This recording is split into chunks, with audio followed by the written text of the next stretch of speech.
Okay, so I am here with Trevor Morris, best known as the Emmy award-winning composer, now making his directorial debut with the new short film Butterfly on a Wheel. It's a very moving story, one that's definitely brought a tear to my eye, about a young musician who is wrestling with anxiety, OCD, and stage fright. And it marks a very personal journey and turn in Trevor's career. So my name is Craig, and Trevor, thank you for being here and giving us your time today. We really appreciate it on the podcast. My pleasure. Thank you for having me. So the first question I really want to ask you about the film is what inspired you to move from composing to writing and directing a short film? Yeah, it was kind of a perfect storm between post-COVID and there was a big writer strike in Hollywood.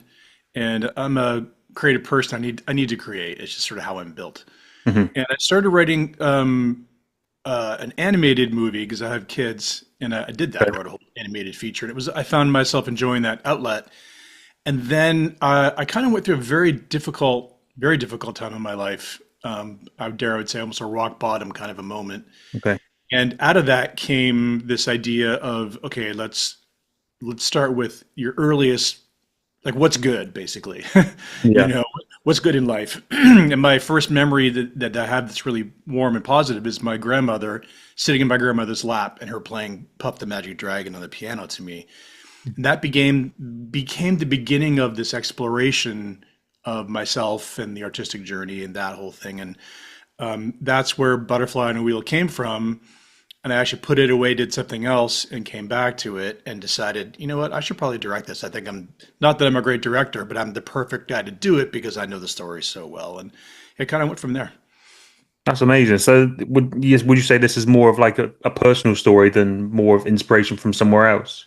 Yeah, I wouldn't say autobiographical, although parts of it are. Certainly the moment, as I mentioned, of the young actor in his grandmother's lap, that is really a true core memory of mine. Yeah. But it's more of a deeply personal story than it is my story per se. But yeah, I think that's fair enough.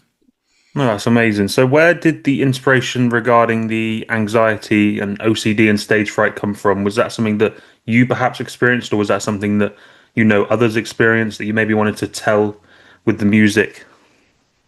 Yeah, I mean, certainly there's there's parts of me in all of that. Yeah. When I grew up, we didn't have terms like neurodivergency or Yeah. Yeah. on a spectrum or any of that. When I was a kid, they called you different, and if you Hmm. were lucky like me, because I could play music, they called you special. Yeah. But what that really meant was you don't fit into the normal box that everyone else fits into, and so we don't know what to do with you. So we're going to put you over here. And it's a message as a Yeah. kid that really gets imprinted into your soul that you grow up thinking that I'm different or I'm not the same as everybody else or I don't belong in the whatever that message is. And you spend your life, at least I did, and I've talked to a lot of artists and a lot of people who feel this way. You Hmm. spend your life kind of, chasing that little demon, like what's wrong with me? Why am I different? Why, it's a question that just sort of you carry with you, and that's what I wanted to explore was it's not so much about OCD itself, although that is a very serious subject, and I did my best to portray it as authentically as I could. Yeah. But ADHD is a very real thing now. I'm pretty sure I have that too. Yeah. um, Yeah. Like but quite. it was exploring this idea of being different, and I think part of what being different is everybody wants to be seen for who they really are. If there is one human universal thing, it's got to be you want to be seen for who you really are. That's really what I was exploring. Yeah. No. No. And that definitely comes through. That really comes through in a really visual and careful way, which I really, really liked. Thank you. Going along that neurodiversion, it wasn't along the same lines, but I grew up with dyslexia, or I didn't understand that I grew up with dyslexia, and I only found out when I was in university when I was 19 years old. So going through school, it was just like, well, why am I not been able to process these things correctly, and what's going on? And then in university, it just clicks. So it doesn't matter what stage in life, it being able to see that it's quite 100%. important. So 100%. Yeah, it's that level of self-awareness is something that I hope is becoming a bit more talked about and open, and there's no stigma attached to it. Having dyslexia or having ADHD or learning disability or just that you learn differently, whatever. and that's the message that you got at the end of the film, which I thought was really, really powerful. That these things that we've got, whether they're dyslexia or ADHD, they can be powers and they can be each individual things, which I think was a really special part of the film, which definitely felt personal to me.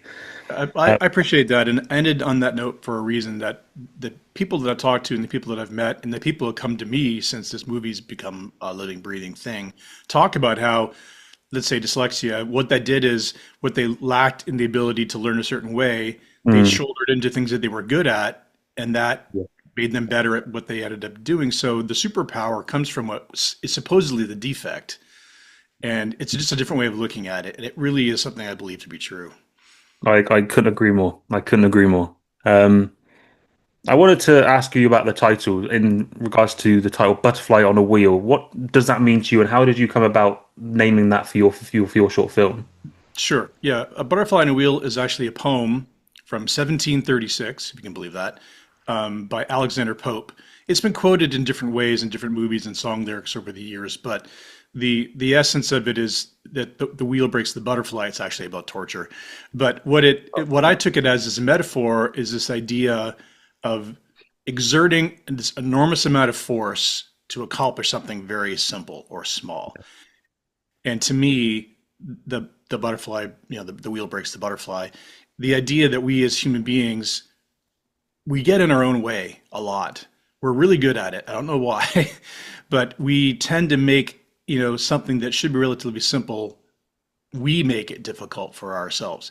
Asking out someone on a date is a great example of making the monumental thing out of something that's really not that big of a deal.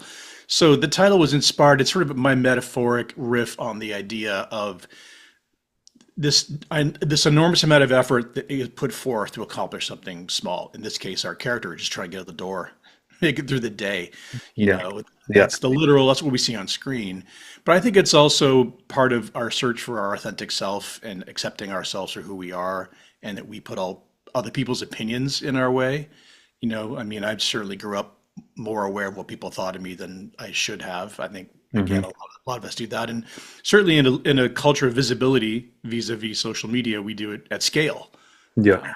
So that's where the title came from.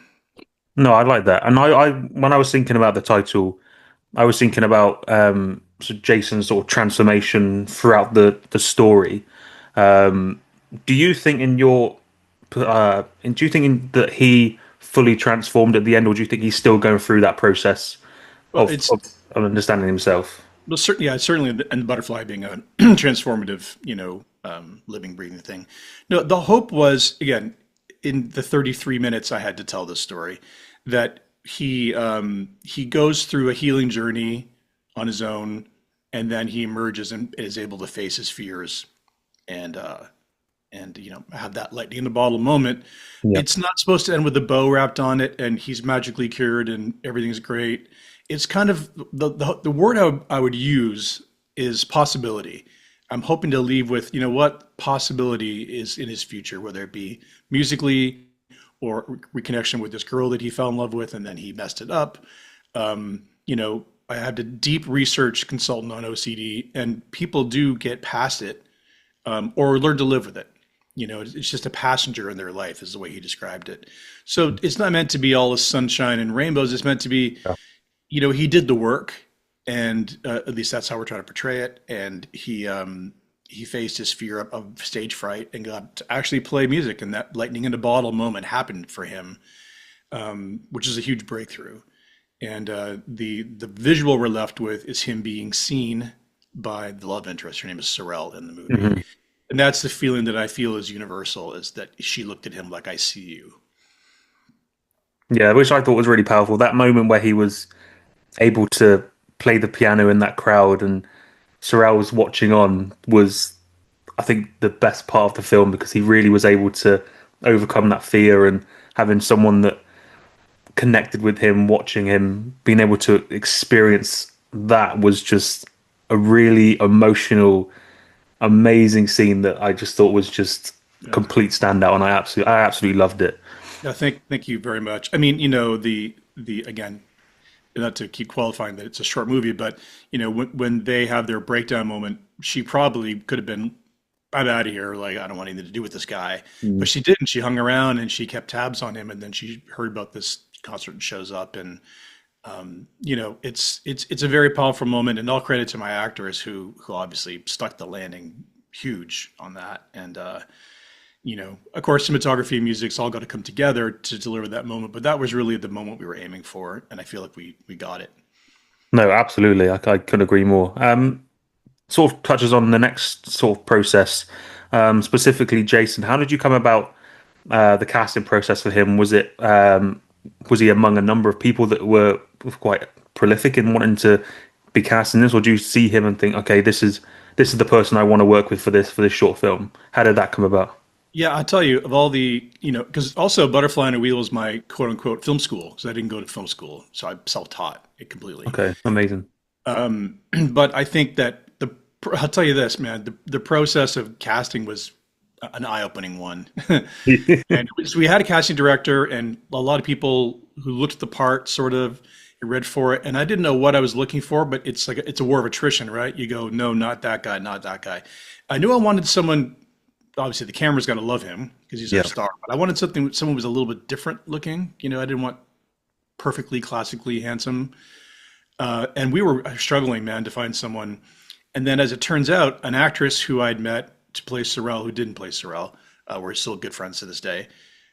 She said, you should meet this actor. His name's Kern Walters, and sent me his picture. And his look he's a very striking looking kid. He's very, got I just like the look of him. Hmm. We met. He lives in LA. Turns out he has OCD, and he actually takes care of his grandmother. Wow. So he was like, this script resonates this is him talking, of course. He said the script resonates with me on so many levels. Hmm. And his enthusiasm for the material, and it was just like a home run, but it came out of the weirdest place. Not through a casting agent of all things. That's But it was from the get-go, it was a great pairing, and I think he did a great job with it. he did an incredible job. Really, really strong performance. I'm hoping we see more of him because he did great. What was the process like for him? Because you mentioned about he has OCD. Was that something that did he incorporate some of the things that he goes and he lives with on a day-to-day life in this film? Or was that something that was brought along with the filming process? A bit of both. I certainly encouraged him to bring himself to whatever level of Yeah. courage he wanted to bring himself to the screen. Mhm. I never really asked him because I didn't want to know. I mean, I just sort of wanted to give him that, Yeah. give him that character and him bring to the table whatever he wanted to bring from his own life. He told me some of the things that we shared our OCD stories. Like most of them are goofy, but like I can't leave the house if my shoes aren't tied the same tightness. I can't function. Yeah. Just like things like that. But the one thing we did do is we hired a wonderful man out of Toronto who's an OCD consultant who Wow. he's a doctor now, works with OCD people. OCD is a very deep, very serious subject. Yeah. I said to his name is Josh. I said to Josh, "You're my target audience, man. I want you to watch this movie and go, that's kind of what that life is like, to the extent that we could." And Kern and I took it very seriously, and Kern consulted with Josh separately from me as kind of like an acting coach, and sort of, if you know what I mean. So I don't know to what extent, other than there's 6 or 7 kinds of OCD. We focus on the kind that I have, which is symmetry and counting, Hmm. as opposed to there's some really dark ones actually. But so symmetry and counting is where we focus, and that's what I have. That's what I struggle with a little bit, and so does Current. So that was an easy one. Hmm. And then I just encouraged him to bring bring to the table whatever from himself he has the courage to muster, and otherwise we work on it together. It was a big ask, and he wouldn't really rehearse it for me until like we got in front of the camera. So it was kind of like fingers crossed, hope that this works. And Yeah. what we didn't want to do was Hollywood eyes it or in some way make it, it should be simple. It should be just a normal kid just trying to get out the door, get to school, Yeah. and how that he affects it. And for example, one of the liberties that I took as a filmmaker, Mhm. he finally gets out the front door and hits the streets of Toronto. Yeah. The sound design is treated in a way that is very subjective. So it's over the top in terms of reality, but it's how he hears the world, which is very jarring and sharp and edgy, and every car that flies by just freaks him out. Like that's how he hears the world. So that was another way for us to portray his OCD, getting on the subway, all that kind of stuff. So that was a fun treatment, that fun scene. And talking about the music, did you write anything specifically for this film and for Jason's performance, or did you draw anything from your existing work previously? But no, no, it's all original. The healing montage, I call it, which is the grandest piece of music in the show, was something that I've been writing while I was writing the screenplay. It's funny, writing screenplays and writing music at the same time is a brain bender. But no, it was really, that piece was the piece that started. It's just a very simple little piano piece. I call it like a river, just a little tiny river of a piano piece that grows and gets very grand. And I did wanted that orchestral gesture in the movie. Yeah. Uh, as it's my DNA to write like that because I've been doing that for a bit. Hmm. Then there's a little song at the end, over the credits when they meet, and that called Shine, and that chord progression became Jason's theme. So when he takes a bow, that little motif shows up. Yeah. The sort of things that in a feature film we do, we take themes for characters and ideas and we thread them through in the best we could in the time we had. And then, of course, the jazz piece at the end, which is completely original, which was meant to be, not snarky puppy modern, but modern-ish. Definitely not smooth jazz. I wanted to have some energy and have some electricity to it, Yeah. and I think it does. Absolutely. Yeah. No, all of it worked really, really well. And I really liked the way it all flowed. So I think that was, yeah, I think that was great. Um, what was the most challenging scene to shoot emotionally, do you think? Well, for Kern, it was definitely the breakdown scene. Where he gets in his own way. There's back to our what we talked about earlier, where Yeah. what we're trying to portray. It's a bit of a spoiler alert, but what we're trying to portray is he meets the girl haphazardly, ironically playing music for her.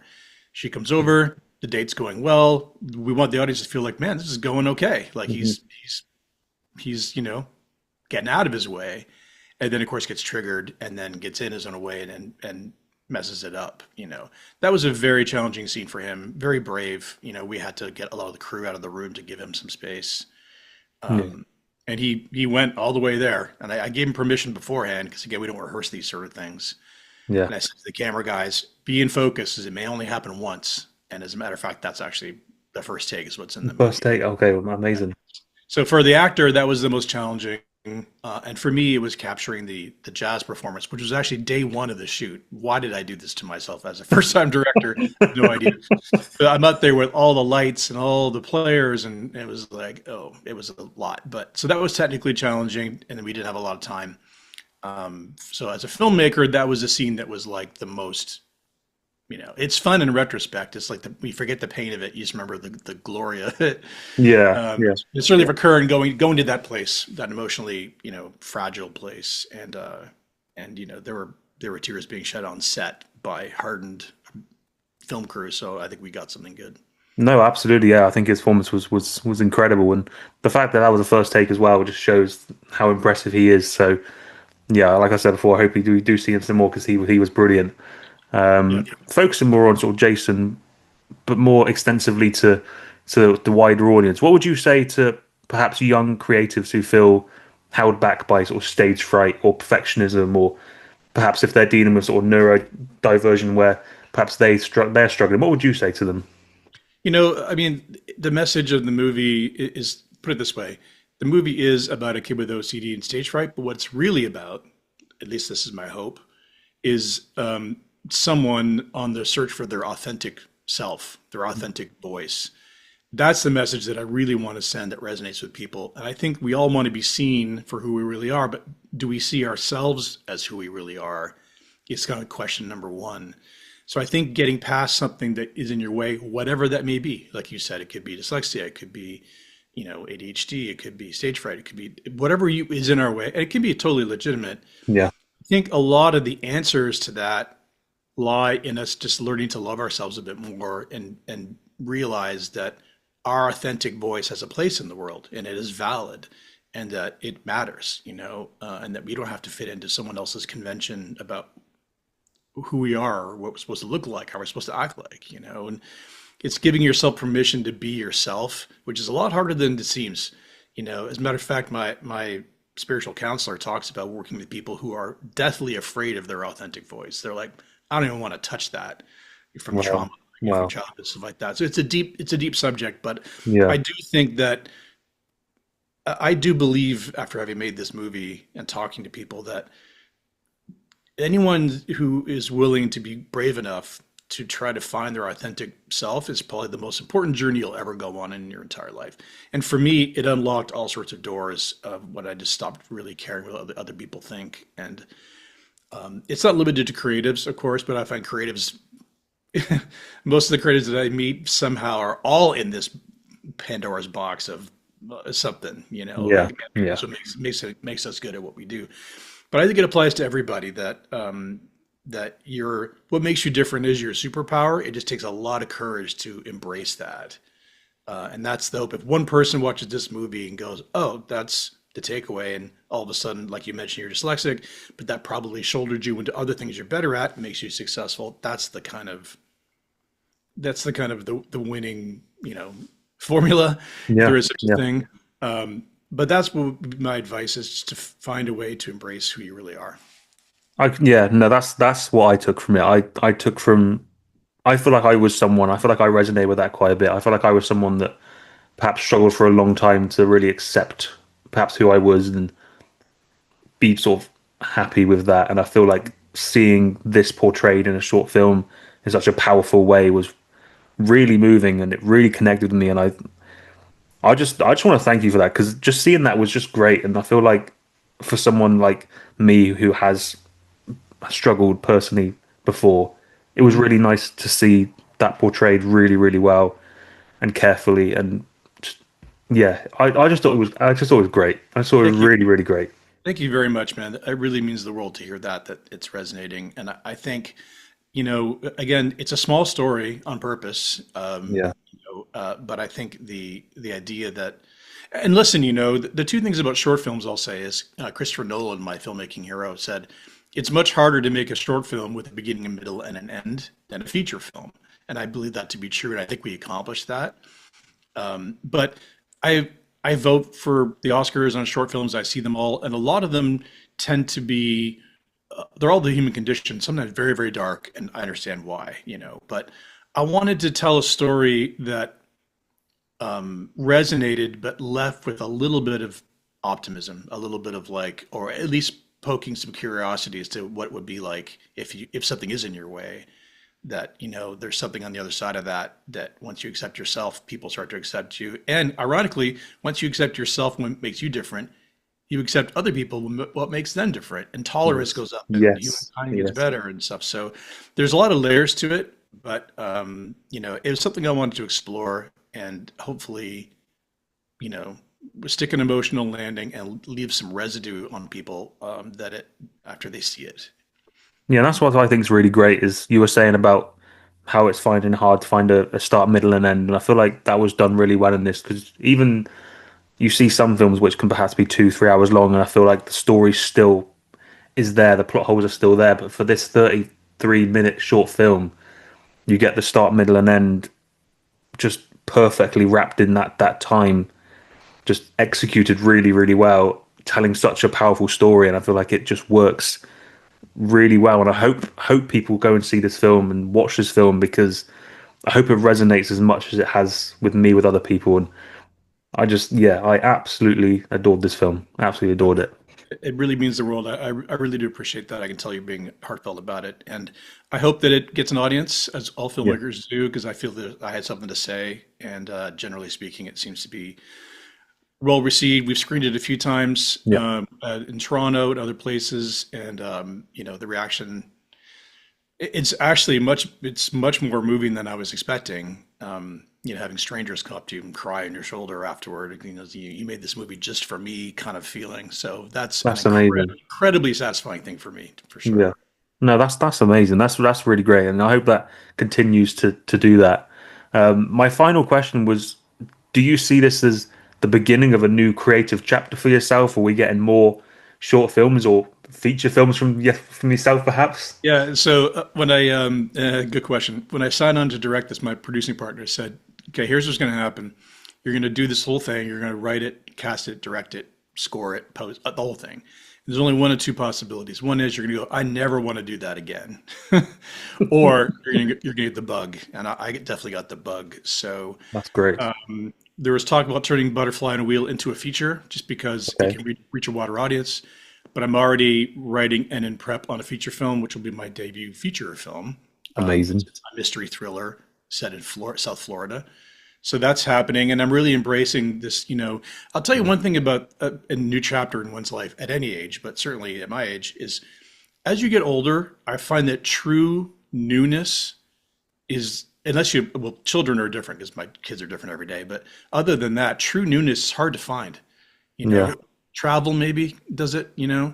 So this whole thing is new to me, and it's sort of invigorating me in a way that I'm enjoying. It's incredibly difficult career being a director, but no, I'm really, thank you for asking. I'm really embracing it. I'm really loving it, and it's exciting me. And what I realized is, having been a composer for so long, that really my core competency is storytelling. You know, it's not so much limited to just using music to tell a story or to get an emotional response. In this case, now it's screenwriting and directing and cinematography, and it's a new sandbox for me to play in, and I'm Yeah. really enjoying it. No, that's really great to hear, and I'm going to keep a lookout for your next stuff because I'm very excited to see that. But I really hope this gets all the success. I hope people resonate with it as much as I do, and I hope to see you perhaps win some awards shows next year because that would be great because this absolutely deserves it. So thank you, Trevor, for your time. We really appreciate that. It's my pleasure. I appreciate you having me here. So that is the end of this interview. So thank you very much, Trevor, and we will leave it there. Thank you so much, everyone, for watching. And make sure to go and check out Butterfly on a Wheel when you can because it is a must-see short film.